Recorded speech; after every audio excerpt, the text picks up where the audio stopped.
үзэгчдээ та бүхнийхээ энэ өдрийн амгалан айлтгая. Ярих өнцөг манай нэвтрүүлгийн ээлж дугаар үгээр эхэлж байна. Бид энэ удаагийнхаа нэвтрүүлгийн цаг үеийн асуудлаар ярилцахаар зочноо урьж ирүүлсэн юм аа. Би ингээд зочноо танилцуулъя. Хатагтай үүрийн туяа, улсын их хурлын гишүүн, эдийн засгийн мэргэжилтэй ийм ирхэн байна. За бидний урилга хүлээж авч манай студид ирсэн танд баярлалаа. За баярлалаа урилга. За тэгээд би баярлалаа. Нэвтрүүлэг эхлэхийн өмнө одоо зочноо бас үзэгчүүд та бүхэндээ бас тавь танилцуулъя. За өөрийн туяа гишүүн төгссөн сургууль мэргэжил гэж байна. 99 онд Говь Сүмбэр аймгийн 1-р 10 жилийн сургууль, 2003 онд Хөдөө аж ахуйн их сургууль маркетингийн менежер эдийн засагч, 2007 онд Хөдөө аж ахуйн их сургуулийн бизнесийн удирдлагын магистр, 2020 онд Монгол Улсын их сургуулийн бизнесийн удирдлагын докторийн зэрэг хамгаалсан ийм хүн байна. За ажилласан байдал нь 2003-аас 10 онд Говь Сүмбэр аймгийн мэргэжлийн хяналтын газарт санхүүгийн хяналт шалгалтын улсын байцаагч, улсын ахлах байцаагч, хилцээний дарга. 10-аас 13 онд Говь Сүмбэр аймгийн мэргэжлийн хяналтын газарт газрын дарга. 13-аас 16 онд Сод Монгол гүрвт орхон салбарын дарга. 16-аас 17 онд 9 буурагчин ХХК гүйцэтгэх захирал. 17-аас 19 онд Эрдэнэт үйлдвэр төрийн өмчт газар, Эрдэнэт үйлдвэр хувьцаат компани ерөнхий захирлын санхүү эдийн засаг хариуцсан зөвлөх. 19-аас 22 онд Эрдэнэт үйлдвэр төрийн өмчт үйлдвэрийн газрын ерөнхий захирлын санхүү эдийн засаг хариуцсан орлогч. 22-оос 24 онд Эрдэнэт үйлдвэр төрийн өмчт үйлдвэрийн газрын тамгын газрын дарга. 24 онд Эрдэнэт үйлдвэр төрийн өмчт үйлдвэрийн газрын захиргаа удирдлага санхүүгийн газрын дарга. 24 оноос улсын их хурлын гишүүнээр ажиллаж байгаа юм хүн байна. За ингээд эхний асуулт. Би өөр нэг эмэгтэй улс төрчдгийг нэвтрүүлэгтээ оролцоход хамгийн түрүүнд асуугаад нэг уламжил бас нэг асуулт байгаа юм. Эмэгтэй улс төрч байх ямар байна? Одоо энэ ихэнх нь л одоо хэцүү байдаг юм аа. Ингээ хүлээн зөвшөөрөгдөд одоо нийгэмд хүлээн зөвшөөрөгдөд ирчүүдийг бодоход улам л их одоо шаргуу ажиллах хэрэг болд юм аа л гэж ингэж ярьдсан байлээ. Таны хувьд ямар байна? За яг хөө улс төрд одоо бас шинэ тутам алхаж орж ирж байгаа. Одоо бас хурлын гишүүнээр анхудаа сонгогдоод ажиллаж байгаа хүний хувьд.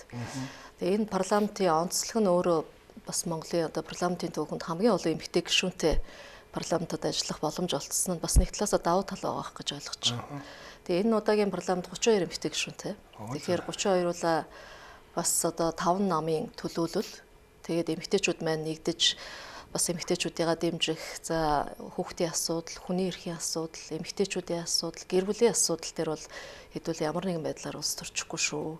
За эмэгтэйчүүдийн одоо дуу хоолой бас нэг байх хэрэгтэй шүү гэдэг дээр зарчим барьж бас эмэгтэй гишүүд маань бие биенээ дэмжиж хамтарч ажиллаж байгаа. Тэгэхээр одоогоор нэг тийм парламентод эмэгтэй байснараа хэцүү зүйлийг бол одоо тэр нь хэцүү байна гэж хэлэх юм бол алга байна. За эмэгтэй хүний хувьд мэдээж олон сорилтуудыг давж карьерийн төвшин бол одоо карьер өсөх зарчим дээр бол олон сорилтууд өмнө байдаг гэдэг бол үнэн. Тэгээд өнөөдөр бол яг нийгэмд зүгээр эмэгтэйчүүд гэдэг өнцгөөс харахаас илүүтэй эмэгтэй гэдэг талаар нь үнэлэхээс илүүтэй хийж байгаа ажлын гүйцэтгэл, ур чадвар, өөрийнх нь тэр ажилд хандж байгаа хандлага гэдэг энэ гол шалгуур өөрөө зарчим байгаасаа л гэж би боддгийг. Энэ зарчмын шалгуурыг хангаж байгаа үед гендерийн төвшин, гендерийн тэгшэрхийн байдлыг хангаж яваасаа л гэдэг ийм л зарчим барьдаг хүн. Тэгээ ерөн сүүлийн үед гендерийн асуудал ярихаар нөгөө эмэгтэйчүүдийн асуудал юм шиг ойлгоод болчиход байгаа. Тэгээ гендер гэдэг бол хүсийн тэнцвэрийн асуудал шүү дээ, тийм ээ. Нийгмээс ирж байгаа одоо дарамт шахалч гэдэг юм уу? Одоо бүүлэх гэж ярьдаг да бид нэр тий одоо сошиалор тийм юм тань тэр мэдэгдэж байна. За яг эмэгтэйчүүдийг эмэгтэй улс төрчдөд тавьдаг шалгуур нь илүү өндөр байт юм шиг байна. Харьцуулаад харахад тий. За одоо эрэгтэй улс төрчтэй харьцуулаад харахад нэгдүгürt бие авч явж байгаа байдал, үг хэл, за тэгэл өмсөх зөөхөөс ахгуулаад гадна талдаа харагдаж байгаа байдлаар нэлээ эмэгтэйчүүд рүү бас хандалтууд байна уу гэж ажиглагдаад байдаг. Тэгээд яг тэр бол одоо бас нэг тийм нийгэмд юу гэдгийг баггүй хугацаанд хоногшчихсан ийм үзэгдэл болцсон байна л да. Тэгээд энийг бид нэр эмэгтэйчүүд ч бас ярьдаг л та энийг бид нар өөрчлөх ёстой, энэ хандлагыг өөрчлөх ёстой. Тэгээ эмэгтэй хүн, эмэгтэй улс төрч гэдэг бол одоо гой сайхан байхаасаа илүү одоо нөгөө хүмүүс ярихаар л ингэдэг ш нэг одоо эмэгтэйчүүдийн хурал зөвлөгөөнд орж ирэхдээ манай бас улс төрчтэй гэдэгтэй ингээд нэг заал дүүрэн цэцэг шиг хүүхнүүд донд гэл ингээд ярьдаг. Тэр чинь одоо юу гэдгийг цэцэг жимстэй зөөрлөхөөс илүү эмэгтэйчүүдийн өөрийн манлайлал тэр хүмүүсийн өөрсдийн ур чадвар, хандлага одоо мэдлэг боловсрал дээр тулгуурлаж явах ёстой шүү гэдэг энэ үнэлэмжийг л төрүүлэх нь бас хүүхнүүдийн нэг үүрэг баг. Энэ удаагийн парламент сонгогдсон гишүүдийн ч бас үүрэг баг гэж харж байгаа шүү дээ.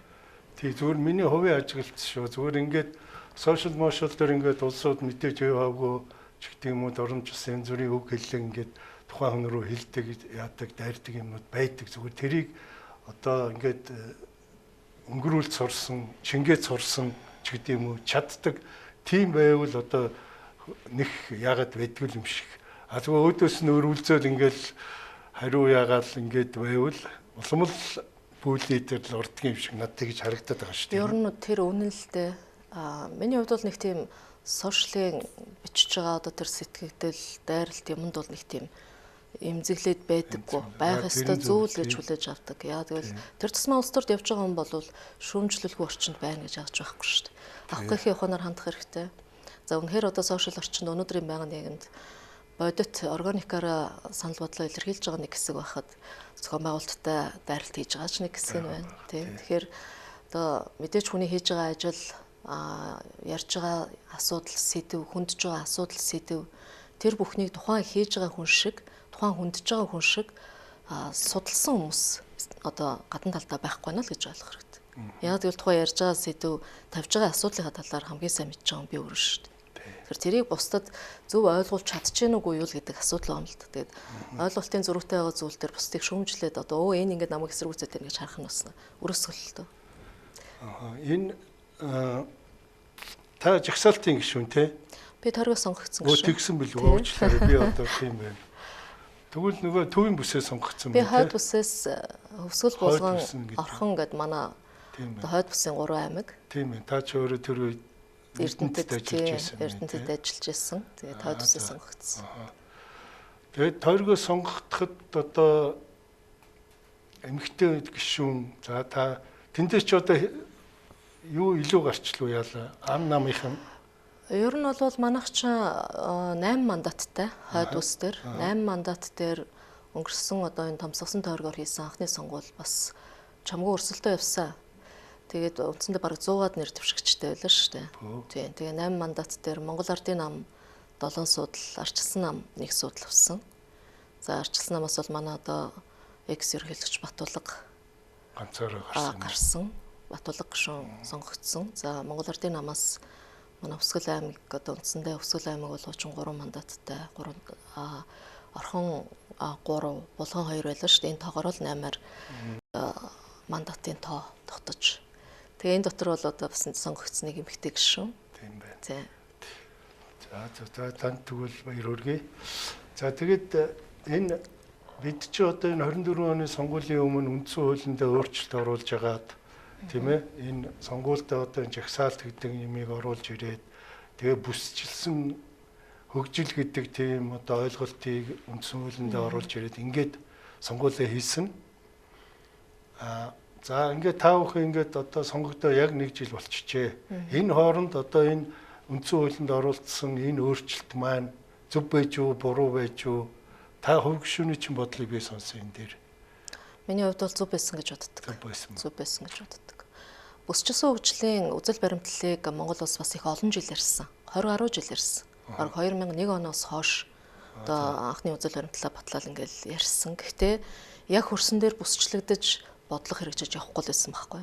Харин энэ үндсэн хуульд орсон нэмэлт өөрчлөлт, сонгуулийн тухай хуульд орсон өөрчлөлтөөр одоо тойргийг томсгоод улс төрийн өөрийн ингээд том тойргоор хийгээд ирэхээр аянда тэр бүсчилсэн хөгжлийн бодлого руу орж эхэлж байна л та, улгаад орж эхэлж байна л та. Тэгээд 126 гишүүнтэй шинэ одоо парламент бүрдэж, за жагсаалтаас тойргоор үндсэндээ мажоритар пропорционал холимогдолтсон орын сонгуул явснараа өнөөдөр энэ парламентод бас 32 эмэгтэй гишүүн эмэгтэйчүүдийн төлөөлөлт болоо болох боломж нь бүрдсэн гэж харж байгаа. Манай 32 эмэгтэй гишүүний 24 жагсаалтаар за 8 нь тойргоо сонгогдсон гишүүд байдаг. За энэ 8 гишүүний 2 нь одоо арчсан намаас 6 нь Монгол Ардын намаас тойргоо сонгогдсон юм гишүүд байдаг. Тэгэхээр хэрвээ бид нэр тойрог дээр ингээд дан одоо зөвхөн одоо тойргоор одоо сонгогдно гэдэл үтсэн болвол их хурлын 8 гишүүнтэй байх ажилтай.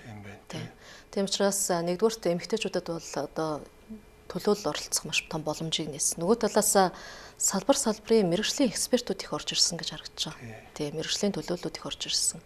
За магадгүй одоо Монгол Ардын намын жагсаалтанд орсон гишүүдийг харахад за нэг номероос эхлээл яг цэвэр мэрэгжлийн одоо манай Лувсан Жанц гишүүн, их цэцэг гишүүн гэл яг цэвэр мэрэгжлийн одоо мэрэгсэн экспертүүд, мэрэгжлийн хүмүүсийг баг улс төрийн одоо үйл ажиллагаанд төдийлөн идэвхтэй байгаагүй, улс төрийн намын харьяалалгүй зарим байсан гишүүдийг хүмүүсийг хүртэл одоо санал тавьж Монгол Ардын намаас нэр дэвшүүлсэн шүү дээ. Тэгэхээр энэ өөрөө ямар давуу талыг бий болгож байна гэхээр парламент дээр хэлэлцэж байгаа асуудлууд бол мэрэгжлийн түвшинд итгэлцсэн өрөнд өгсөн. Мэрэгжлийн хүмүүс энэ дээр бас өөрсдийн яг байр сууриас засгийн газраас мэрэгжлийн бодлого хэрэгжилтийг шаарддаг болсон. За энэ бол давуу тал гэж харж байгаа. За нөгөө талдаа нэг одоо улсын хурлаар хууль батлагдахад одоо хуучин 76 багт бол бараг засгийн газрын сайд нар өөрсдөө байхтал асуудал давал орчдөг нөхцөлд байсан бол өнөөдөр тийм биш болжээ гэдгийг бас манай засгийн газрын бүрэлдэхүүн ойлгож эхэлсэн баг. За ер нь засгийн газрын гишүүд их хурлын гишүүдтэй асуудлаа их сайн ойлгуулж, за мэдээлэлээ тэгш хүртээмжтэй олгож ийж, их хурлын гишүүдийн үнэн зөв мэдээлэлээр хангаж ийж энэ өргөн барьж байгаа хууль тогтоомж бодлого явах юм байна гэдэг энэ зарчим руу шилжиж байгаагаар бол би давуу талтай гэж харж байгаа. Тийм байна. Тийм. Та хоёр би бас тэгж боддог юм. Тийм. Та хоёр энэ тал дээр ижилхэн бодолтой байгаа юм байна. За тийм тэгээд саяын тэр бүрсчилсэн хөгжил маань одоо энэ төсөв мөсөө батлах дээр хүртэл одоо харж байгаа шүү дээ. Тийм. Одоо өнгөрсөн 2025 оны төсөв батлахад 24 онд одоо бид нар ч анхныхаа төсвийг батллаа шүү дээ. Бас л чамгүй өөрхөн мэтгэлцэн, чамгүй өөрхөн хэлцүүлэг боллоо. Анхудаа төсвийн хуулийг хүчингү болгоод дахиж батллаа. Тэгээ ерөнхийлөгч хориг тавилаа. За энэ дээр олон асуудлууд өрнөлөө. Ингээд эргээ харахад бол хуучин одоо улсын төсөвч гэсэн тухайн нэг тойрог дээр нэр дэвшээд гарсан улсын хурлын гишүүн тухайн тойрогтой л одоо юм хийхин төлөө. Тэндэл ямар нэгэн хөрөнгө оруулалтыг хийхин төлөө. Гол нь тэр хөрөнгө оруулалтын өвөр ашиг байна уугүй юу? Тойрог дээр хэрэгцээтэй юу, хэрэгцээгүй юу гэдгээс илүү юм хийх ёстой гэдэг хандлага руу явж исэн бол одоо дангаараа өгчихгүй юм байна. Бүсээрээ явах ёстой юм байна. Бүс хоорондын интеграц гэж байх ёстой юм байна. Ингэжээж Монгол улс хөгжлийн гарцуул илүү хурдан байх юм байна. Хөгжлийн стратеги илүү хурдан хэрэгжих юм байна гэдэг зүйл рүү явж байгаа нь бас их том давуу тал. Өөрөөр хэлбэл одоо манай хойд бүс дээр аваад үзэх чинь Өвсгөл, Булган, Орхон аймаг. Энэ гурван аймгийн дунд зам харилцаа, тээвэр логистикээс ахгуулаад нөгөө аймагуудын давуу талуудыг хэрхэн хооронд нь уялдуулж, хэрхэн хорших юм, юугаараа дагнах юм. Энэ бодлогыг гаргаад ирэхээр хийх хөрөнгө оруулалтын асуудал ч гэсэн эренблэгдэж эхэлж байгаа байхгүй. Одоо суманд 400 хүүхэд сургуульд байхгүй одоо суманд 400 хүүхдийн сургууль барих хөрөнгө оруулалтыг төлөвлөж явсан цаг үеийнүүдэр байна шүү дээ. Тэгтэл өнөөдөр энд 400 хүүхдийн сургууль хэрэгтэй юм уу? Эсвэл энэ суманд одоо яг тэр хүүхдүүдийг хамар хүрээнд нь таарсан сум дундын одоо сургалтын бааз хэрэгтэй юм уу гэдэг асуудлууд хүртэл яригдаад эхэлж байгаа. Тэгэхээр энэ бол бас бусчилсан хөгжлийн давуу тал л да. Тийм байна. За ингээд их хурл бүрэлдэхүүнтэй их хурлын даргын захирамж гараад нэг 50 хэдэн жилийн ажлын хэсэг байгуулагдсан байлээ. Танд ямар ажлын хэсэгт нь орж ажиллаж байна? Та ер нь өөрөө одоо ямар байнгын хорооны гишүүн бэ? За ажил туршилтын бодлогын байнгын ороо, нийгмийн бодлогын байнгын ороонд гишүүнээр ажиллаж байна. За парламент хоорондын бүлгүүд байдаг, наримтлын бүлгүүд байдаг улс орны тийм ээ. Монгол Шведийн парламентын бүлгийн даргаар, за Монгол Арабын нэгдсэн Эмиратын парламентын бүлгийн даргаар ажиллаж байна. За мөн 3 одоо парламентын бүлэгт гишүүнээр байгаа. За улсын хурлын даргын 68 дугаар захирамжаар байгуулагдсан Монгол хүний амьдралын чанарыг дэвшлүүлэх хүн амын өсөлтийг дэмжих чиглэлээр хууль эрх зүйн орчныг сайжруулах ажлын хэсгийг ахлаад ажиллаж байна. За энэ бол бас нэлээд тийм цар хүрээ өргөнтэй ийм ажлын хэсэг ажиллаж байгаа. За 42 дугаар захирамжаар байгуулагдсан хүлээж чухал салбарын бодлогыг дэмжих Энэ ажлын хэсэг мандгаа гишүүн ахалж байгаа. За энэ ажлын хэсэгт бол гишүүнээр ажиллаж байна. За тэгээ олон ажлын хэсэгт бол ер нь гишүүнээр байна.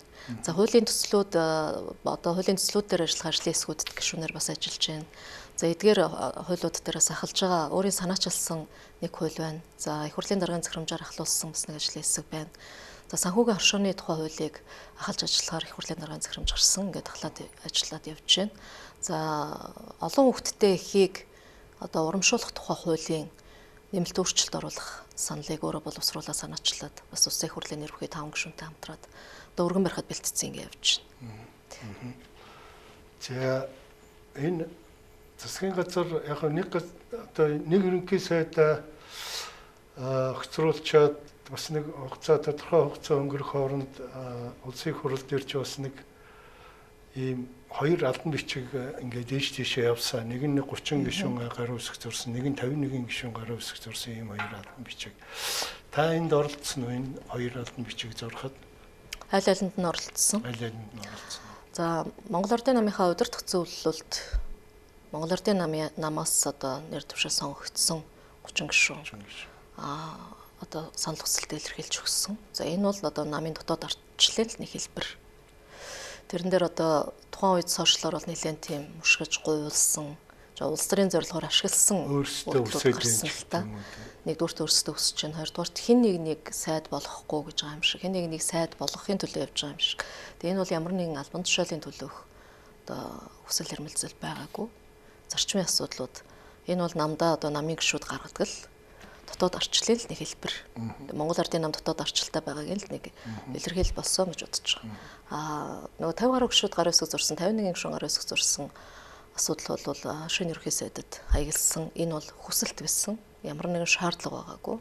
Мэдээж шинээр засгийн газар бүрдэж байгаа үед үндсэн хуулиар олгогдсон бүрийн эрх нь ерөнхий сайдд хадгалагдаж байгаа. Ерөнхий сайд өөрийнхөө кабинетийг бүрдүүлээд бүтцээ хийгээд явах.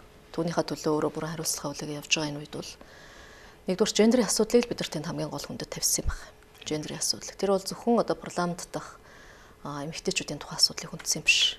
Засгийн газрын гишүүдэд бол бас парламентын гадна талд байж байгаа эмэгтэйчүүдийг ч гэсэн оруулах боломжтой гэдэг агуулгаар манай Баасан Жаргал гишүүн бас ялангуяа гендерийн асуудал, хүний эрхийн асуудал дээр нэлээд манлайлж ажилладаг. Баасан Жаргал гишүүнийхээ гаргасан санаачлагыг дэмжиж намын төлөөлсөн гишүүд гар үсгсэн. За энэ бол одоо гендерийн тэгшээдлийг хангахын төлөө гаргасан алхам гэж ойлгох хэрэгтэй. Энд дээр ямар нэгэн юу гэдгийг бослого, эсэргүүцэл, тэмцэл хийсэн асуудал бол байхгүй. Цэвэр эв нэгдлэрээ санаа зоргоороо, хүсэл зоргоороо нэгдсэн гишүүдийн санал байсан гэж ойлгох хэрэгтэй. Тийм яг энэ үйл явдлаас эхлээд танаа намын бүлэг дотроо одоо 2 хуваагчлаа 30-32 ч шиг тийм тоонууд яваад байна л да. 68 гишүүнтэй мөртлөө яагаад 30-32 ч болчихв тэрийг би сайн ойлгоогүй. Тэр нь одоо өчигдөр өөртөө илэрлээ гэж байна мэдэн л дээ. Одоо энэ нөгөө намын бүлгийн шин даргаыг сонгоход чин дотроо та бүхэн чин санал хураалсан байлээ шүү дээ. Тэгээд тэр 30-ын бүлэг гэдэг нь одоо энэ миний ойлгосноор бол анхны одоо сонгогдсон шин гишүүдийн бүлэг гэж ойлгоод байгаа юм. Тэгээд тэр бүлгийн одоо та бүхний санал нэг гишүүнээр ялагдсан байна лээ. Тэгээд үнэхээр тийм юм болоод байна одоо нам дотор. За тийм бол алга байна. За Монгол Ардын намыг хуваагдчихасаа гэж хүсэж байгаа их олон субъектууд байх шүү байна. Тимчүүднээс янз янзын анализ зөвлөлтүүдийг нийгэм цацж байгаа өөр өөрсдийн намгийг дэвшүүлж байгаа нөхдүүд ч бас олон байх шүү байна. Одоо 100 жилийн түүхтэй нам шүү дээ. Одоо 104 жилийн түүхтэй нам. Боловсон хүчний бодлого бол одоо харьцангуй сайтай. 300 гаруй мянган гишүүдтэй улс төрийн хүчин. Тэгээ өнөөдөр бас Монгол Ардын нам улсын хурлд олон холоод 68 гишүүнтэй. Гэхдээ бас парламентын засаглалыг төлөвшүүлэх, энэ ардчлалын тогтолцоог үнэт зүйлийг хамгаалах, за бас нэг энэ ард түмний сонголтыг хүндэтгэх зорилгоор анхнаасаа л хамтарсан засгийн газар байгуулах шийдвэрийг гаргаж явсан. За өнөөдөр ч бас хамтарсан засгийн газараа ингээл байгуулаад ажиллаж байна. Ямар нэгэн 32, 33 ч гэдэг юм уу, 31, 32 ч гэдэг юм уу юм хуваагдал бол байхгүй. Гишүүд, шинэ гишүүд гэж яриад байгаа тэр одоо Монгол Ардын намын одоо өөрсдийн дотоод ардчлалынхаа хүрээнд бид нар өгсөн тэр санал шүүмжлэг бол нэг хуваачих юмсан тэрэн дээр нь дөөрөлж хуваачих юмсан гэдэг нөлөөллүүд явж байгаа болов уу гэж харж байгаа. Ямар нэгэн тийм хуваагдал бол байхгүй. Харин ч одоо өчигдрийн манай Монгол Ардын намын бүлгийн урлаар бүлгийн дарга нарыг одоо тэгээд шууд томилдгол жишгтэл байсан шүү дээ. бодлого удирдах зөвлөл бодлого гаргаад бүлгийн дараагаар энэ хүнийг ажилуулна гэж ингээл томилдог. Тэрийн гишүүд хэмжээл явдаг л ийм л байсан бол харин ч өчигдөр дотоод арчил нээлттэй ямар нэгэн бодлогоор биш дотроосоо хоёр одоо боломжтой хоёр кандидат нэр дэвшигч гаргаж ирж байгаад нээлттэй арчилтал одоо санал хураалт явуулж шийдлээ. Тэгээ энэ бол Монгол Ардын намын бас дотоод арчлал ил байгаагийн л нэг илрэл. Тэрэн дотор ямар нэгэн хуваагдал талцал байхгүй гэдгийг бол одоо бас бүлгийн гишүүний хувьд хэлхэн зүйтэй байх гэж бодож байна. За. Тэгээд тэр яагаад тэгвэл нөө нэг одоо за болов би тэр ойлгоцсон юм бол тийм. За тэгээд сүүлийн одоо үйл явдлаас эхлэе хоёлаа. За өчигдөр та бүхэн ч одоо за гэрэл цахилгаан таслал нэлээд юм болох шиг боллоо. Энэ хооронд та бүхэн чинь энэ нөгөө засгийн газар 24 оны санхүүгийн тайлан тийм юу гэдэг одоо ирж тийм авч хилцсэн байсан. Тэгээд баталсан байсан. Тэгээд энэ дээр одоо засгийн газар маань хэр сахилга баттай тэр юм ундаа одоо мөнгө төгрөгөндөө хэр гамтай яаж ажилласан байсан бэ? За 2024 он одоо өнгөрсөн он бол бас энэ 25 онтой харьцуулах юм бол харьцангуй бас төсвийн орлогын бүрдүүлэлт. Уучлаарай энэ чи одоо нөгөө төсвийн гүйцэтгэл мөн үү? Мөн үү тийм. 24 оны одоо төсвийн гүйцэтгэл санхүүгийн тайланд байгууллагаар бол одоо 24 оны санхүүгийн тайланд аудит хийдэг шүү дээ. Одоо тэгээд энэ чинь оны эхэнд бүх байгууллагууд аудит хийж байгаа. Энийний дүнгээр засгийн газрын нэгтгэсэн тайлан гарч байгаа. Энэ нэгтгэсэн тайлан дээр үндэсний аудитын газар аудит хийж байгаа. За бас одоо төсвийн доктортой байдлын зөвлөл энэ дээр санал дүгнэлтээ гаргаж оруулж ирж байгаа. Тэгээ энэ дүнг улсын хурлаар хэлцэж байна л гэсэн үг.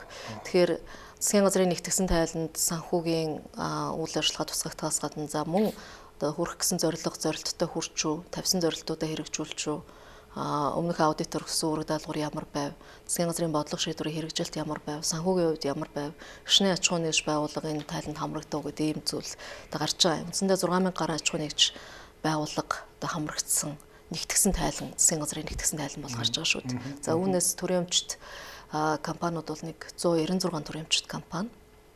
За 300-аад одоо орон нутгийн өмчт компани нэгтгэх тайлан засгийн газрын үйл ажиллагаанд нэгтгэгдэж орж тайлагнагдаж байгаа. Тэгээ энэ чинь засгийн газрын хэмжээний одоо бүх яам агентлагуудын тайлангууд нэгтгэгдэж орж ирж байна гэсэн үг. Тэгэхээр мэдээж төсвийн ерөнхийлөгчийн захирагч нар 6000 гаруй одоо төсвийн ерөнхийлөгчийн захирагч нарын тайлангийн дүн нэгтгэгдэж байгаа учраас тэнд алдаа оноотой зүйлүүд мэдээж байлгүй яах вэ? За авахар сайн талууд ч гарна. Асуудал үүссэн алдаатай дутагдaltaй зүйлүүд ч гарна. За энэ дээр одоо жил болгоны тайлан дээр ийм асуудлууд үүсдэг. Тэгээд мэдээж санхүүгийн тайлангийн энэ аудитаас өгч байгаа зөвлөмжийн мөрөөр авч хэрэгжүүлэх арга хэмжээнүүдийг маш богино хугацаанд дөрвтэй алхмуудыг хийх ёстой. Яг хүрч чадаагүй байгаа гэсэн зорилтуудаа хэрхэн яаж хангахын гэдэг дээр л одоо энэ оныхоо бодлого зорилтуудыг чиглүүлж ажиллах үүрэгтэй байдаг. Энэ хүрээнд улсын хурал бас үүрэг чиглэл өгдөг. Ийм л жил тутамдаа хуультай шүү дээ. Одоо хуулийн хугацаатай энэ хэлэлцэх ёстой хуулийн хугацаанд хэлэлцээд явж байгаа хийгдэх ёстой ажлууд л гэж ойлгох хэрэгтэй. Тэгээ өнгөрсөн онд бол харьцангуй төсвийн орлогын гүйцэтгэл за нүүрсний үнч бас их гайгүй байлаа. Татварын орлогын биелэлт аж ахуй нэгжүүдийн үйл ажиллагаа ашигтай ажиллаа. Харьцангуй төсвийн орлогын биелэлт бол бас боломжийн байсан. За төлөвлөсөн одоо зорилтуудаа хэрэгжүүлэх хэмжээний санхүүгийн одоо их усрууд бол хангалттай байсан. За энэ дээр бол гүйцэтгэлүүд зарим зорилтууд дээр хэрэгжигчтандаа явж байгаа, хэрэгжилт буруу хангагдсан. За хэрэгжээгүй асуудлууд дээр юунаас болов гэдэг дээр бас илүү анализ дүгнэлт хийх ёстой. Тэр нь бас засгийн газрын бүтцнийгч хоорондын ажлын уялдаа холбоо, за тодорхойлсон бодлого зорилтуудыг хэрэгжүүлэх одоо нөгөө бүтэц бүрэлдэхүүнийг оновчтой тодорхойлох гэдэг ийм бүтцийн механизмын шинжтэй асуудлуудаа бол аль болох зас залруулж ажиллах ёстой гэдэг төр гişүүд бас байр суурь саналаа илэрхийлсэн баг. За миний хувьд бол бас нэгдүгээр энэ хүн амын хөгжил, хүн амын өсөлт, за ялангуяа энэ хүний амьдралын чанартай холбоотой асуудлыг ярьж байгаагийн хувьд бол хүн амын өсөлтөд бид нар ямар бодлого ярьж байгаа гэдэг дээр анхаарч байгаа. Нөгөө талдаа нэг талдаа хүн амын өсөлт хөгжлийн асуудлыг ярихаар зайлшгүй нийгмийн зарлалын асуудал яригддаг. Мэдээж хүн амдаа мөнгө зарцуулъя гэвэл нөгөө талдаа орлого олох хэрэгтэй шүү дээ, тийм ээ. Орлого олохын тулд энэ олж байгаа орлогоо хэрхэн яаж нэмэгдүүлэх юм? Бид нар бол ерөөсөө л одоо хоёрхан гол нэр төрлийн уул уурхайн бүтээгдэхүүн дээр суурилсан эдийн засгт орнол болчихлоо шүү дээ. Уул уурхайн салбараас бүрэн хамааралтай байна. Гэтэл тэр дотроо нүүрс зис хоёр дээр л ерөөсөө Монгол улс оршин тогтнож эдийн засаг нь байна гэдэг нь өнөөдөр 25 оны өнөөдрийн гүйцэтгэлээр гэтэл нүүрсний он төлөвснөөс унахад бид нар ямар хүнд байдалд орж байна. Тэгэхээр энэ эдийн засгийг төрөлжүүлэх, солонгоруулах, эдийн засгийн одоо үр өгөөжийг нэмэгдүүлэх, ялангуяа уул уурхайн салбараас орж ирж байгаа энэ бүтээгдэхүүнийг илүү их үр өгөөжтэй, бүтээмж өндөртэй, үнцэн шингэсэн бүтээгдэхүүн болгож өртөг зардлыг бууруулах, орлогоо нэмэгдүүлэх шаардлага бол нэг намжид бидэнд байна. Нөгөө талдаа энэ уулуурхаан салбараас орж ирж байгаа орлогоороо Монгол улс бол хүлээж чухаар. Энэ хүлээж чухал салбарыг бид нар хэзээ ч орхиж болохгүй. Хүлээж чухал салбараа зэрэгцүүлээд хөрөнгө оруулалтын нэгэд уудан дотоод авч явах хэрэгтэй. 30 жилийн өмнө бид нар хүлээж чухаар амьдардаг үе байсан шүү дээ. Социализмын нийгмийн үед одоо Атрын 1 2 3 дугаар аян гарч ах энэ үед чинь бол яг л одоо энэ хүлээж чухал газар тариалангаараа амьдарч ах энэ цаг хугацаа бидэнд байл. Энийг бид нар хийж чадчихсан зүйлээс сэргийж босгож чадах л байхгүй юу. Тэгэхээр уулуурхаан өгөөж бас энэ хүлээж чухал салбараа одоо уудан татаж эдийн засгийг бүрдүүлдэг хос морьтой болох бол Монгол улсын бас тэргүүний зорилт байх хэрэгтэй. Нөгөө талдаа уулуурхаа хүлээж чухал хосолсон энэ үйлдвэрлэлийг хөгжүүлэх, үйлдвэрлэлийг дэмжих бодлого байх хэрэгтэй. Монгол улс үйлдвэрлэгч орн болох хэрэгтэй. Бид нар хэрвээ хэрэглэгчл байгаа дэвэл олж байгаа эдэн төгрөгөө гадагшин гаргаал одоо импортын бүтээгдэхүүнд гаднаас юм авдалтаж аваад л одоо өөрсдийнхөө хоол унд өмсөх хувцас хэрэглэж байгаа бүхэл зүйлээ гаднаас авч ш үндсэндээ. Тэгэхээр ийм байгаа нөхцөлд эдийн засгийн тэлэлт явах боломжгүй болчих. Эдийн засгийг өсгий дотоодоо эдийн засгийн хэрэгэлтэд авч үлдээл гэвэл бид нар дотоод үйлдвэрлэлээ өсвөөсөө дэмжихээс арга байхгүй. Тэгэхээр энэ чиглэлд бас тодорхой бодлого хэрэгжиж өнөөдөр эдийн засгаа бэхжүүлж гарна. Нөгөө талдаа эдийн засаг өсгөөр хүн амаа бодно гэж бодож болдоггүй юм байна л да. Тэрийг бол олон улсын жишг харууллаа.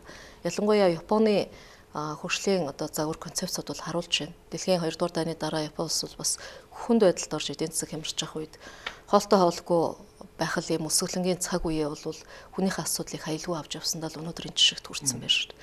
Тэгэхээр хүний хөгжлийн асуудлыг, хүний энэ амьдралын чанарын асуудлыг, хүн амын өсөлтийн асуудлыг бид нар хязгаарч 2 дугаар тавьж болохгүй юм байна. Эцсийн зорилго ер нь юу юм?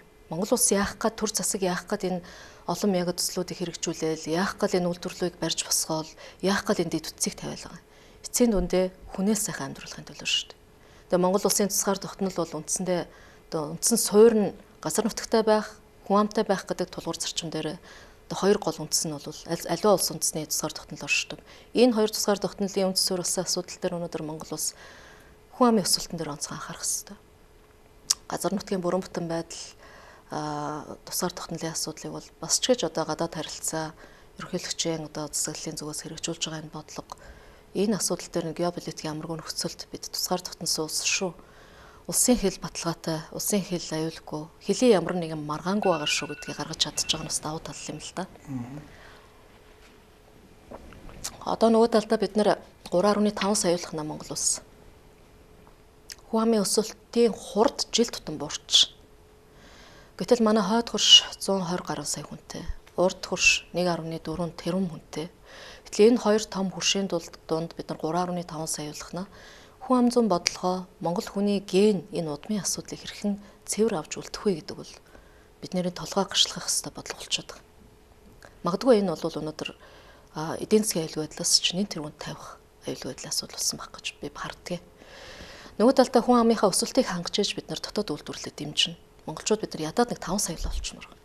5 сая болчих юм бол энэ дотоод хэрэглэгч нар нэмэгдэх байхгүй. Хэрэглэгчдийн тоос. Тэгжээж дотоод үйлдвэрлэлээ бид нар дэмжинэ. Гэтэл за одоо 1970 оны үед нэг монгол ээж амьдралынхаа туршид нэг монгол эмэгтэй бол нэг 6-аас 7 хүүхэд төрүүлдэг байжээ. Тэр бол одоо төрөлтийн нийлбэр коэффициент гэж яриад байна л да. Шинжилгээний хэлээр. За өнөөдөр нэг монгол эмэгтэй 2-3 хүүхэд төрүүлж байна. 2023 онд байсан өсөлтийн хүн амын өсөлтийн хурд 1.4% байсан бол 2024 онд 1.1% болоод 0.3 пунктээр 1 жилийн дотор буурчсан юм бол ойрын жилүүд байгаагүй. Нэг 70,000 хүүхэд мэдлдэг байсан бол одоо нэг 57,800 хүүхэд мэдлж байна шинээр. Тэгээ энэ хүн амын өсөлт хаана яг саарад байгаа юм бэ гэдэг ингээд аваад үзэхээр манай хүн ам зүйчдийн хийсэн судалгаанаас ингээд харахаар ер нь бол нэг Монгол залуучууд 3-4 хүүхдийг төрүүлэхдээ шийдвэр гаргахгүй байна гэж. За эхний 1-2 хүүхдийг бол бас гэр бүл болоод төлөвлөлөд гаргачих. Тэгэхээр бид нэр 3-4 төрөлтийг дэмжих бодлого өнөөдөр Монгол улсад чухал юм байна. За залуучууд ер нь хэдэн хүүхэдтэй болохоор төлөвлөж байна. Ам булыг ер нь хэд байхын зүйтэй гэж боддгийг. Гэхдээ хүсэж байгаа тэр хүлээлт, хүсэл эрмэлзэл нь бол нэг 4 хүүхэдтэй байх ер нь боломжтой байх шүү гэдэг ийм судалгаанууд гараад байгаа. Гэтэл яагаад 4 хүүхэд гаргахгүй байгаа? Яагаад 2 хүүхэдтэй байгаа? Яагаад 1 хүүхэдтэй байгаа? Энэ бол өөрөө л нөгөө амьдрах орчин нөхцөл, эдийн засгийн боломж бололцоо нийгмийн шаардлага нуурын юм байгаа байхгүй юу? Өнөөдөр зөвхөн Улаанбаатар хотын хэмжээнд аваад үзэхэд агарын бохирдол, хүнсний бохирдол ямар хэмжээнд хүрч вэ? Нялхнаатай хөвгттэй хүмүүс өвөл болохоор айдаг боллоо шүү дээ. Ханиу том уу? Эмнэлгийн хүртээмж, сургууль цэцэрлэг, яслын хүртээмж гэдэг ийм гамшигын нөхцөл байдал яаж бид нэр төлөвлөж хүүхдөрүүлэх вүлээ? Тийм ээ. Хөдөө орон нутагт аваад үзэхээр баг хүн амгуулчлаа, хөдөө орон нутаг аслагдлаа. За эрчүүд хөдөө одоо мал малж байгаа залуучууд холцоо байна. Манайхан бол яг гэхээр одоо бас за охин юм да.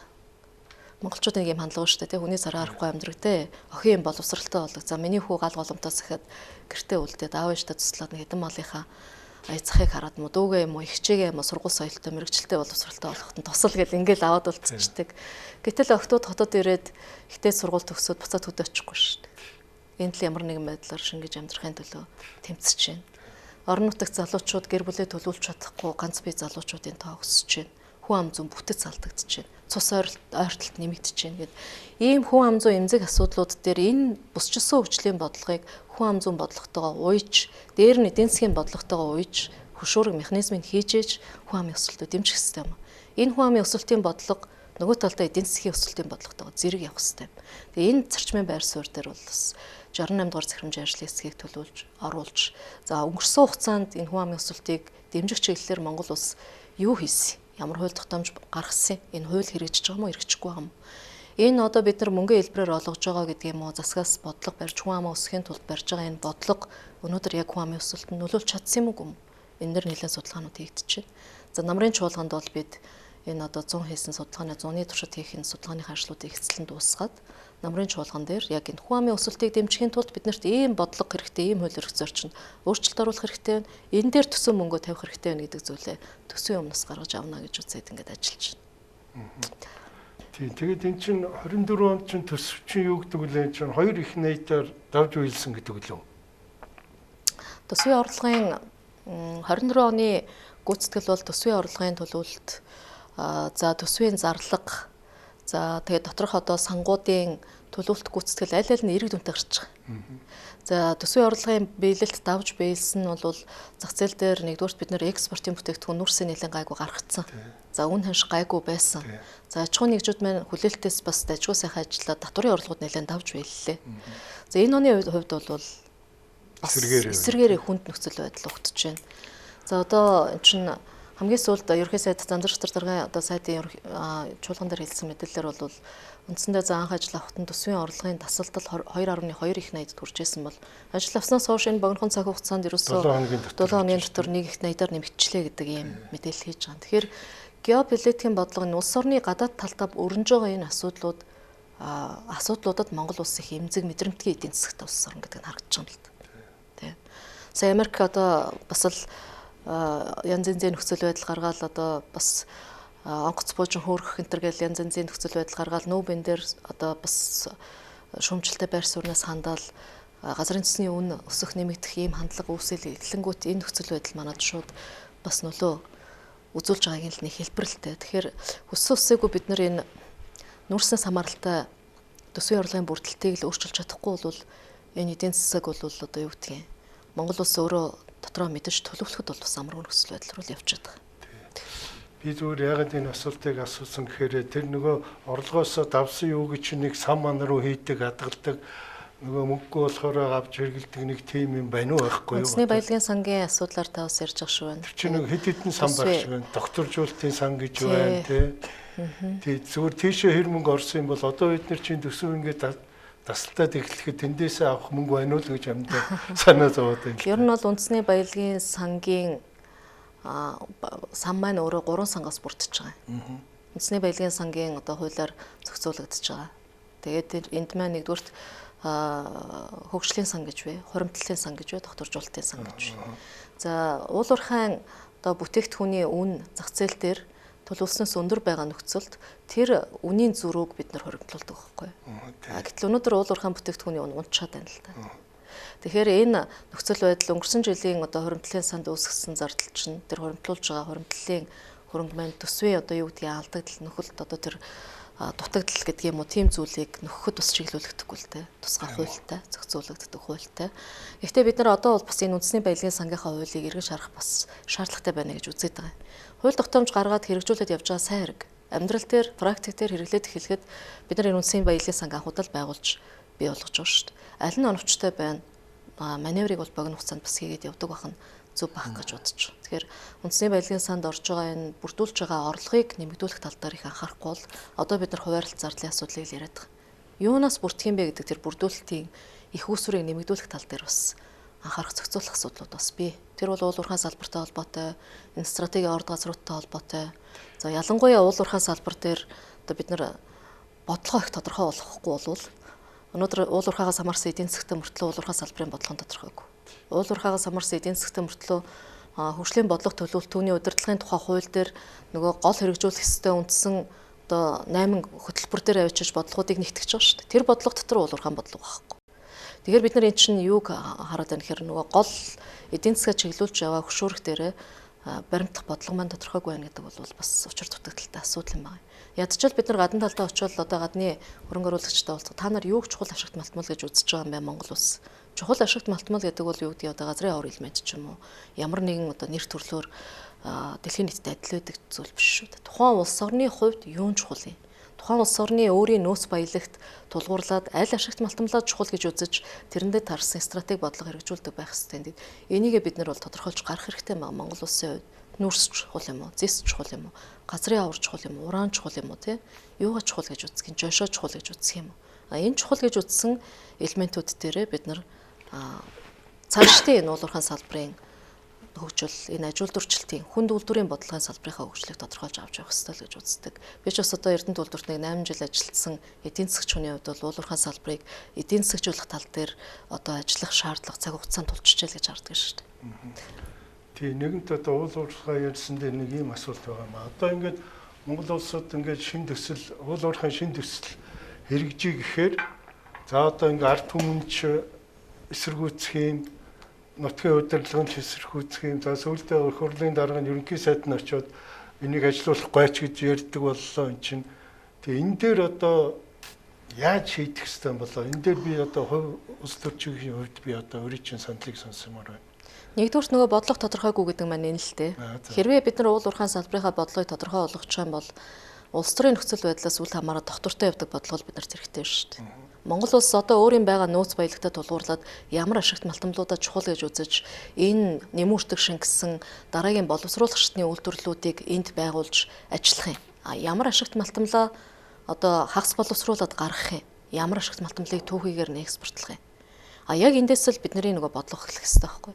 Тэгээ алигээ одоо олборлож одоо эдийн засгийн эргэлтэнд оруулах юм. Алийг нь одоо нөөц байдлаар үлдээж ирээдүйн хойч үедээ авч явах хэрэгтэй.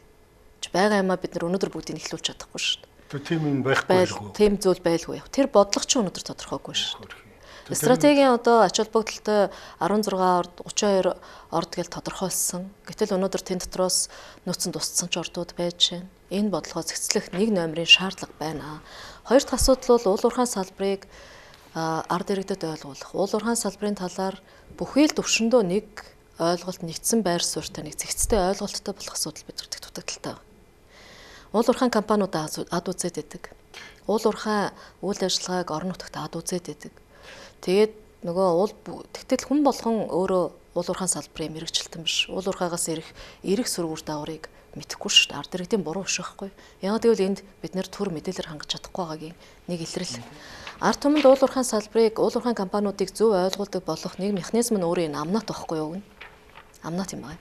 Ашигт малтамлын нууц ашигласны төлбөр. Одоо хэрэгжиж байгаа амнатын хуулиар 10% орон нутагт өгөх ёстой. За тэгээд энэ үнэхээр орон нутагт хүрч чадчихна уу? Гэтэл өнөөдрийн байгаа тогтолцоо бол аж ахуйн нэгж байгууллагуудын төлсөн амнатуудын 10% аваад сангийн ам дээр нэг одоо тогоон дотор явж нэгтгээд тэндээсээ орон нутгийн хөгжлийн сангууд руу хуваарлтуудыг хийгээ явчихж байгаа. Тусгай индекс коэффициентээр бодоод. За гэтэл нэг жишээ авал хэлье. Тухайлх юм бол Орхон аймаг Эрдэнэт үйлдвэр, Булган аймаг Орхон аймгийн нутаг дэвсгэр дээр Эрдэнэт үйлдвэр маань үйл ажиллагаа явуулж байна.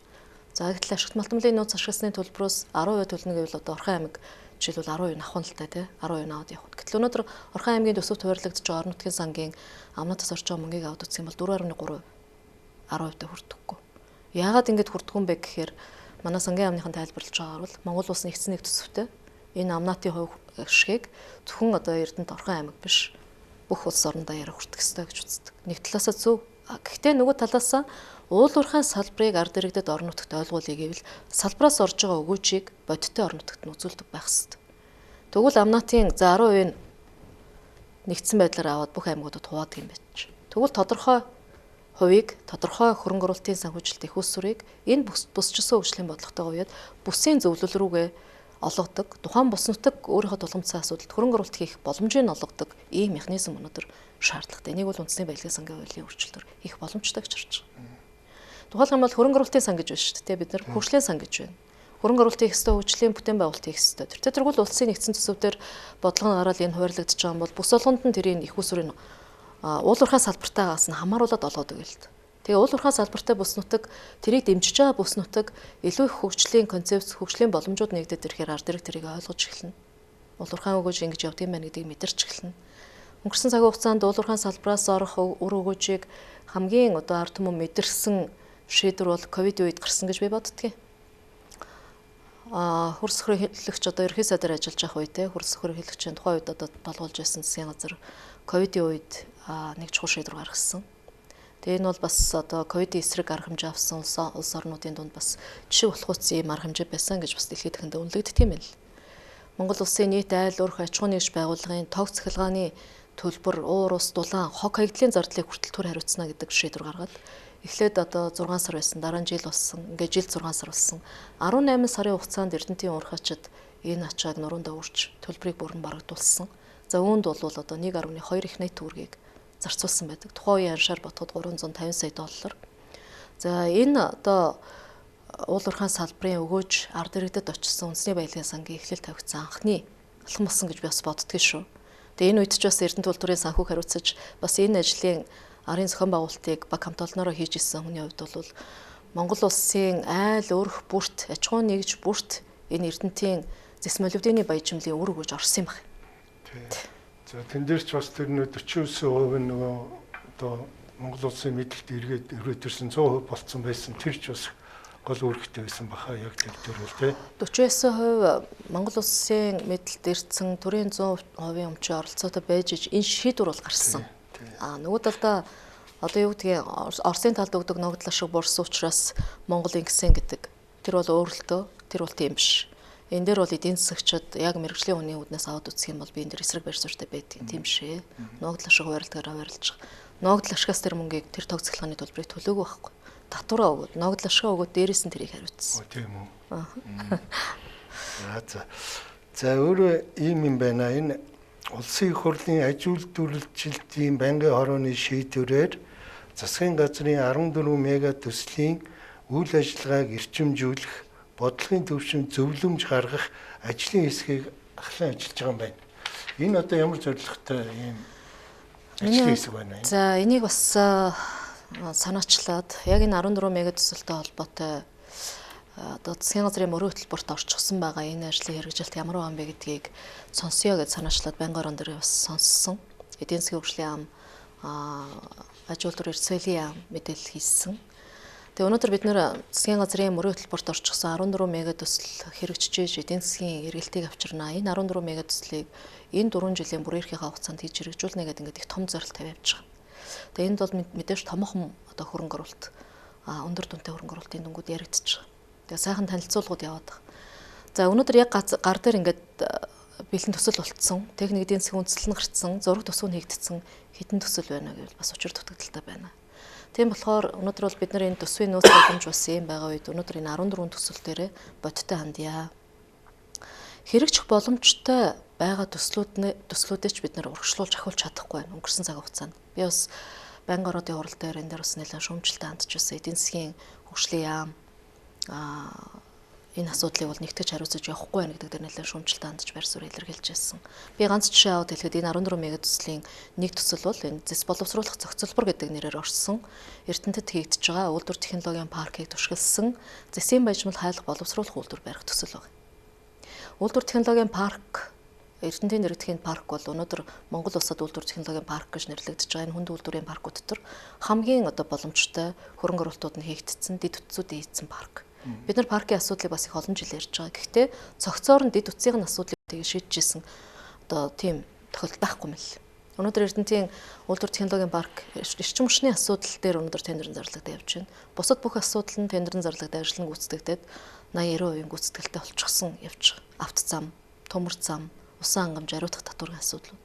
Одоо эрчим хүчнийхаа гүйцэтгэлийг хийчих юм бол энд үйлдвэрүүд босох нөхцөл нь бүрдчихэж байгаа байхгүй. 1200 га газар дээр энэ паркийн ажил эхлэхээр бэлэн болж байна. Хашаажуулчихсан. За энэ паркийн гол үйлдвэр нь өөрөө засгийн бажимал хайлах боловсруулах үйлдвэр юм байна. Өөрөөр хэлбэл Эрдэнэт үйлдвэрийн өнөөдөр гаргаж байгаа энэ 560 мянган тонн одоо засгийн баяжмлыг Өвчлөр энэ хэний мөнгөөр хийх юм одоо тэр парк. Гол нь тэрийг парк бол паркийн хөрөнгө оруулалт бол Эрдэнэт үйлдвэрийн хөрөнгө оруулалтаар хийгдэж байгаа. Хөрөнгө оруулалтаар хийгдэж байгаа. Одоо энэ засгийн бажимал хайлах боловсруулах үйлдвэрийг хэн хариуцах вэ? Хөрөнгө оруулалтыг хэн шийдэх вэ гэдэг дээрээ шийдлээ гаргаж удирдлагын төвшөнд бодлогын төвшин шийдлээ гаргаж чадахгүй өнөөдрийг хүртэл ингээ гацаа зогсчихж байгаа байхгүй. Гэтэл энэ үйлдвэрийн барих техник эдийн засгийн үндэслэл нь боловсруулагдсан. Техник эдийн засгийн үндэслэл технологийн асуудлаа шийдсэн. Хоёр хувилбар байна гэдэг. Технологийн хувилбар дээр эцэслээд энэ тэзүүндээ тодтгол хийчихье гэдэг яам дээр одоо шийдэгдээгүй гэж байдаг. Эрдэнэс Монгол дээр чарьяатай юм шиг, Эрдэнэт үйлдвэр чарьяатай юм шиг, салбарын яам чарьяалах гэдэг юм шиг. Хөрөнгө оруулалтыг хэн яаж хийх вэ гэдэг дээр анхнаасаа энд одоо хөрөнгө оруулалтын асуудал дээр тухайлбал технологийн асуудлыг сонгохдоо хамтарч ажиллахаар технологийн шинэ одоо шийдлийг олж гаргасан шүү дээ. Энэ хамтарч ажилласан NFC гэдэг Хятадын хөрөнгө одоо төрийн өмчт компаниудтай хамтарч ажилласан байдаг.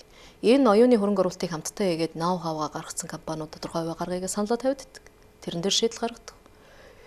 Төр мөнгө гаргаад хийх гээд байгаа юм уу? Үйлдвэр мөнгө гаргаад хийх гээд байгаа юм уу? Хөрөнгө оруулагч татах гээд байгаа юм уу?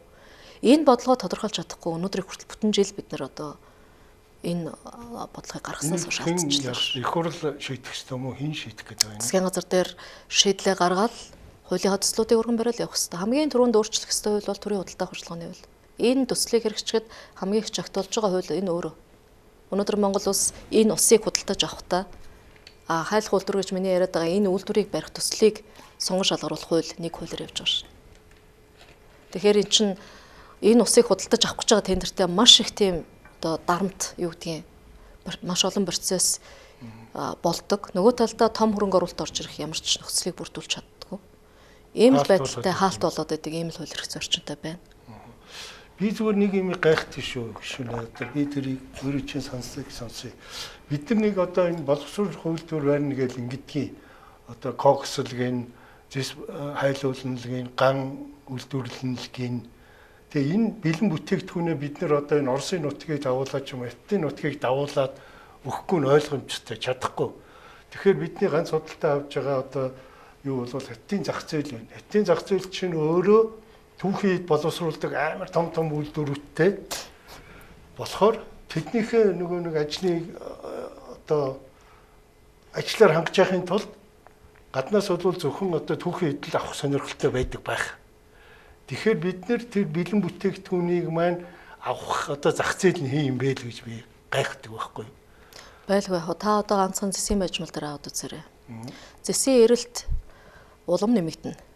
Ялангуяа одоо ногоон бүх зүйлийг ногоон хөгжил рүү холбож байгаа энэ цаг үед нано технологи электроникийн хөгжил ийм өндөр түвшинд гарч байгаа үед бүхэл зүйлд зис орж шээ. Одоо зисийг ойлгож болно. За тэгвэл нэгжүүд хүртэл одоо юу вэ? Жишээлбэл одоо тэр кокс дээр бид нэр өөрсдөө тэгж яах юмыг биднээс бэлэн бүтээгдэхүүн хятад авах гэдэг дээр би эргэлзээд идэв. Дотоодын үйлдвэрлэл байхгүй юу? Энэ үйлдвэрүүд чинь бие биенийг дэмжиж өгч хэвчтэй юм. Одоо жишээлбэл Эрдэнэт үйлдвэр энэ зөвхөн засгийн бажимал гаргахын тулд, молибдены бажимал гаргахын тулд ган хэрэгтэй шүү дээ. За зөвхөн дотоодоо хангах хэмжээний юм байх хэрэгтэй. Тийм юм байж болно. Нөгөө талдаа бид нар гаргаж байгаа үн чинь өнөөдөр гаргаж байгаа түүхий эдийн үн боловсруулад гаргах өртөг хоёрын чинь хооронд тэнгэр газар шиг ялгат. Тээврийн зардал өртөг байна. Нөгөө талдаа дотоодын үйлдвэрлэлүүд энийг чинь дагаад хөгжих ёстой юм аа. Жижиг дунд үйлдвэрлэлүүд хөгжих ёстой юм. Эндээс ч ашиг хүртдэг уул уурхайн үйлдвэрлэл энэ том бүтээн байгуулалт хөрөнгө оруулалт гэдэг бол урт хугацаанд өгөөж өгдөг. Энэ өгөөж нь үрчхийн хүртээр явдаг. Өгөөчтэй. Нийгмийн эдийн засгийн өгөөч нь. Ядаж тэр үйлдвэрт чинь хангад нийлүүлэгч нар хоол ундаа өгж малчит тариаланчид нөгөө жижиг хоршоот чинь тэнд юм нийлүүлж явах хэрэгтэй. Нөгөө ойдлчт нь ажлын хувьцааг оёод нийлүүлж явах хэрэгтэй. Гол нь энэ бодлогын дотоодоос авдаг хууль эрх зүйчнийг бид нар бүрдүүлчих хэрэгтэй. Энэ өөрөө бүтэн циклээрээ явж иж Монгол улсын эдийн засгийн эргэлтийг дэмжих хэрэгтэй байхгүй. Тэрнээс бид нар Өнөөдөр гаргаж байгаа одоо юу гэдгийг бэлэн бүтээгдэхүүн болгоход бид нарт үр ашиг багтаа байж гэдэг юм уу? Эсвэл явдал чирэгдэл ихтэй байна гэл түүхийгээр нь гаргалах юм бол бидний байгалийн баялагч хязгаарлагдмал, нөөц нь хязгаарлагдмал шүү дээ. Төлжөдгөө баялаг шүү дээ. Тийм учраас энэс орох үр өгөөжийг бид нар нэмэгдүүлэх хэрэгтэй байхгүй. Нөгөө талдаа хоёр хөршийн дунд байгаа одоо Монгол улс геополитикийн хувьд одоо бас нэг ийм байршлын хувьд ийм бас нэг их онцлог нөхцөл байдал бид нар амьдарч байгаа ард түмэн шүү дээ. Энэ боломж нэг талдаа боломж, нөгөө талдаа олон сул талууд. Тэгвэл бид нар энийг яаж ашиглах ёстой юм гэвэл зөвхөн төмөр замын автын тээврээс гадна агаарын тээврийн асуудлыг бид нар хөгжүүлэх ёстой. Зэс утас зэс нано технологийн хэмжээний элементүүдийг гаргаад агаарын тээврээр бид нар гадагш нь гаргадаг болох ёстой. Гэт ингээд бодох юм бол энд бидэрт олон концепц бий. Эцсийн дүндээ Монгол улс үйлдвэрлэгч байж ижил хөгжинэ. Тэгэхээр энэ үйлдвэрлэгч болохын тулд бүхэл бодлогуудаа уялдуулах хэрэгтэй байна. Хүнд хөнгөн үйлдвэрийн бодлого хоорондоо хоршиж явж иж өнөөдөр нөгөө яриад байгаа удаачхан салбарыг чинь бид нар ууданттах байхгүй. Тэрнээс биш зэсийн бажимлаа гэдэг юм уу, төмрийн хүдрээ гэдэг юм уу, түүхийгээр нь гаргачаа тэрнээс олж байгаа орлогоо удаачхан салбар руу хөрөнгө оруулалт хийн гэвэл тэр шиг удаан байхгүй. Өнөөдөр бид нар төсвийн орлогоч бүрдүүлж чадахгүй. Харин дахин боловсруулах явцдаа эдийн засгийн эргэлтээр нь дам нөлөөгөөр нь дамжуулж энэ үйлдвэрлэлүүдийг хөнгөн үйлдвэрийг дэмжих хэрэгтэй байна. Тий зүгээр дотоодынхаа хэрэгцээнд хангах одоо тийм хэлбэрээр бол одоо бол үйлдвэрлэл хөгжиж болох юм байна гэдэг би таны ярианаас ойлголоо. Би зүгээр тэр нэг за та тэр нэг 5 минут үлдсэн байгаа шүү. Энэ центрийн үйлдвэрүүдийг би ингээ хараад идэх байхгүй юу? Энд чинь нэг одоо баг 10 жилийн өмнөөс ингээл яагаад тэр нөгөө Чингис Мондоос өөрхий зээл өгөөл. За ямар ч гэсэн хоёр одоо тийм том үйлдвэр босглоо шүү дээ, тийм ээ. Хувийн хвшлийнх нь. Тэгээд тэр чинь анх ярьж байхдаа бол зүгээр хичнээн мянган тонныг чөлөө үйлдвэрлэл одоо ингээл экспортод гаргаал ингээл одоо сүйд болох юм гэлээ гэсэн чинь нөгөө авдаг газар байхгүй. Одоо тэгэл нэг дотоодынхоо хэрэгцээг хангаал байж байгаа байхгүй юу. Тэгээд тэр их зээл мөнгө авцсан тэр компаниуд ч одоо эрхвч тэгээ тэрийг төлөөл явж идэг байх зүгээр. Тэн дээр би нэг эргэлздэг юм иргэн хүн байгаа шүү дээ. Миний хувьд бол ингэж хардгийг. Өнөөдөр дотооддоо цементийн хэрэглээгээ бүрэн хангаж чадчихна уу? Үгүй бид нар гаднаас авч л байгаа. Орж ирж л байгаа. Гэтэл дотоодын үйлдвэрүүд яагаад энд өгч чадахгүй? Нэгдүгээрт үнийн өрсөлдөх чадварын асуудал үүсч, хоёрдугаарт төр засгийн дэмжих бодлого дутагдж байгаа. Би нэг л жишээ хэлье. Би Эрдэнэт үйлдвэрт бас энэ худалдаа авах ажиллагааг нь хариуцдаг байсан. Эрдэнэт үйлдвэр үйл ажиллагаанд зарцуулах одоо цемент юу ах яа одоо ажлын хувцас энэ усундаанаас авахгүйгээд бүхий л хэрэглээгээ тендерээр авдаг. Тендерт яадгүй гэхээр заавал аж ахуй нэгж байгууллага байж иж гадна дотных хязгаарлалт тавихгүйгээр өрсөлддөг. Дотоодын үйлдвэрийн тухайлах юм бол хөтлийн цементчхоо. За тэгээд одоо МАК одоо нэлээд асуудал үүсэж байгаа хэд хэдэн одоо юу гэдгийг зээл тавилттай холбоотой гэдэл одоо манай бас нэлээд улс төрчүүлэл асуудал болгоол явдаг хэд хэдэн одоо аж ахуй нэгжүүд байна шүү дээ. Тэгээ эднэрийн одоо жишээлбэл дотоодын үйлдвэрлэлийн дэмжээ, дотоодын үйлдвэрлэл засгийн газрын тэр 9-р тогтоол гэж үг нь байсан. Одоо ч хүчин төгөлдөр хിവэрэ. Гэхдээ хэрэгжүүлэх хуулийн залтыг хэрэгжүүлэх боломжийг хуулиар хязгаарлалт 24 оны 1 сарын 1-ээс. Энэ дотоодын үйлдвэрлэлийг дэмжиж аж ахуй нэгж байгууллага, төрийн өмчт компаниуд, төсөвт байгууллагууд үнийг өрсөлдүүлж байгаа л чанарыг харьцуулж байгаа л шууд худалдаад авах боломж нь нээлттэй байсан байхгүй ч. Одоо бол байхгүй. Заавал тендер. Тэгэхээр тендер дээр яадаг гэж нэг төгрөгийн өртөж байсан орж чадахгүй. Айл юм чин одоо амьд юм чин бизнес юм чин өглөг авлага эргэлтжил байдаг шүү дээ. Тийм биз дээ. Хугацаа хэтэрсэн үр төлбөр байна уугүй юу гэдэг асуудал байна уу гэхээс тендер зарлах өдрөөр өртөө байсан уугүй юу, татварын өр байсан уу, шимтгэлийн өр байсан уу гэд татвараа төлөхдөө одоо юу гэдгийг нэг 200 төгрөг гэдэг юм уу 100 төгрөг дутуу төлцсөн багтал тендераас асгаж байгаа байхгүй. Тэгээ ийм хууль эрх зүйн орчинтой байхад бид яаж энэ компаниудыг дэмжих вэ? Тэгэхээр дотоодын үйлдвэрлэлийг дэмждэг эрх зүйн орчноо бүрдүүлэх нь өөрөө энэ засгийн газрын санаачлага, улсын хурлын бас үүрэг юм байна. Тийм ч учраас энэ төрийн худалдаа авах ажиллагааны хуулийн өөрчлөлтийг нэг яаралтай хийж гадаад дотоодын хөрөнгө оруулалтыг дэмжих бодлогыг хөрөнгө оруулалтын хуулийг хийх. Нөгөө талдаа Монгол улс худалдааны хууль байхгүй. Худалдааны хуультай болж экспорт импортын асуудлыг зохицуулдаг, хязгаарлаж дэмждэг. Тэгээд тээвэр логистикийн асуудлыг шийддэг нэг ийм нэгдсэн бодлого уялдаа холбоо бол дутагдaltaй байна. За тавьтад 2 минут байна. Сүүлийн асуулт. Энэ нөгөө хөрөнгө хураах тухай хууль гэж одоо хурангуугаар бол бид гэж нэрлэдэг байгаа юм. Тэр одоо их хурлд өргөн баригдсан байгаа. Яг энэ хуулийн тухай одоо талаар таны одоо хувь гишүүний чинь бодлыг бий сонсъё гэж бодсон. За хуулийн төсөл гишүүд дээр бас орж ирсэн нэлээд том бот материал явж байгаа. За өмнө нь бол манай бас туршлагатай хуульчид бол ярьдгийн. За энэ асуудал бол өмнөх хуулиар эрх зүйн үндэс нь нэгдсэн хуулинд байгаа асуудал. Одоо бол хэрхэн яаж хэрэгжүүлэх үү гэдэг механизмын асуудал явж байгаа маа гэдэг зүйлийг ярьдаг. За миний хувьд бол мэдээж хууль бусаар олсон хөрөнгө байвал тэр чинь хураах байтугай арга хэмжээ тооцоолох ёстой шүү дээ. Тэгээ ер нь бол энэ хөрөнгө орлогын мэдүүлэг гэдэг юм чинь Монгол улс гаргадаг болоод олон жил боллоо. Би бол төрийн албан хаагч одоо 2003 оноос хойш төрийн албан хаагч байсан үний хувьд дунд нь би нэг 3 жил л одоо хөрөнгө орлогын мэдүүлэг гаргаагүй байх. Тэрнээс одоо миний хөрөнгө анх төрийн албанд ороход ямар байсан, хэдэн жил ямар хугацаагаар яаж өссөн, хаана яаж нэмэгдэв бүх юм ил тод нээлттэй байдаг. Яг л ийм жишгээр явж байгаа үед энэ давилгатай тэмцэх газар төлгөөт хяналтаа иргэдийн гомдол мэдээллээр тухайн хүний хөрөнгийн өсөлт бууралтыг шалгаал байж байдаг л тогтолцоо шүү дээ. Шинэлэг зүйл бол би байхгүй гэж бодож байгаа. Механизмын хувьд бол зохицуулт хийж байгаа асуудлууд бол байгаа юм байна. Тий, би зүгээр бид чинь нэг гоё юм ярьж байгаад ингээд гоё хууль баталдаг. Тэгээд тэрийг хэрэгжүүлэхдээ л одоо нөгөө нуглаа гаргадаг. Одоо өрсөлдөгчөө намдаг, дургуй хүнээ чоронд хийдэг тийм жишээ одоо их байна шүү дээ. Урдан зөндөл байсан шүү дээ. Тийм юм руу л орж хэл гэж би одоо эмзэглээд байгаа юм л да. Тэр талаас нь харах нь бас зөв. Тэр талаас нь одоо та бүхэн маш хянарул тэр хуулийг хэрэг батлахаар бол тийм байгаасаа л гэж би хүсэж байгаа юм.